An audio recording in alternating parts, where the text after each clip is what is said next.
जिसकी रसेंद्री बस में नहीं है उसकी कोई इंद्री बस में नहीं हो सकती।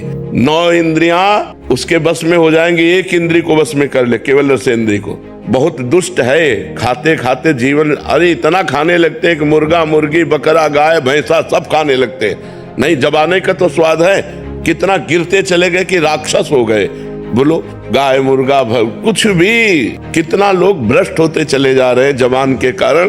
कुछ भी खा रहे हैं, कुछ भी चाट रहे हैं, कुछ भी, मतलब कुछ भी। अब उसके आगे आप विचार करके समाज में देख लो संसार का क्या है। मनुष्य जन्म देवत्व के लिए मिला है, उत्तम आनंद के लिए मिला है। 56 प्रकार के भोग ठाकुर जी को लगते हैं, एक से एक सुंदर स्वादिष्ट भोग ठाकुर जी को भोग लगाओ और उतना पाओ जितने से पेट पल जाए। ये मलमूत्रों के द्वारों में सुख है, यहाँ से खा लो, इतने भर के जाने की बात है। यहाँ से गया क्या था कोई मतलब नहीं है। वो फिर तुरंत उल्टी करके देखो तो देखने लायक नहीं रहेगा।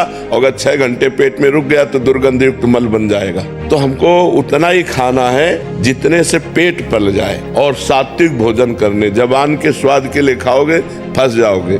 जबान के स्वाद में नाना प्रकार के इंद्रियों के विलास में पूरा जगत फंसा हुआ है। अगर भगत भी इसी में फंसा है तो किस बात का भगत है। इसलिए थोड़ा सावधानी तो रखने की जरूरत है। ठाकुर जी को उत्तम उत्तम भोग लगाओ, अच्छे अच्छे पदार्थ बांट दो, रूखा सूखा खा के शरीर से खूब भजन करो, मेहनत करो, धर्म पूर्वक कमाओ, परिवार का पोषण करो, भगवान को प्राप्त हो जाओ। महाराज जी, जैसे आपने बोला कि कुछ भी, तो महाराज जी देखा जाता है महाराज जी हृदय की मलिनता है क्या? क्योंकि महाराज जी जैसे एक ऐसे पवित्र आत्मा होते हैं, जैसे कल ही आप हॉल में चीटा था तो आपने बोला इसको बाहर किसी का पैर पड़ जाएगा। एक हृदय ये है और एक हृदय की जिंदा को तल रहे और जिंदा को मार रहे। महाराज जी कैसे हृदय, इनके हृदय मलिन हो चुके हैं, कर्कश कठोर पत्थर हृदय के लोग हैं। इनकी दुर्गति होनी है, इनकी दुर्गति होनी है। वो तो बहुत निंदनीय लोग हैं। भारत जैसा परम धर्म भी दूसरे देशों का अनुकरण करने के कारण भ्रष्ट होता जा रहा है। अन्य देशों के खान पान, अन्य देशों के भोग विलास का अनुकरण कर रहा है भारत, जबकि सदा से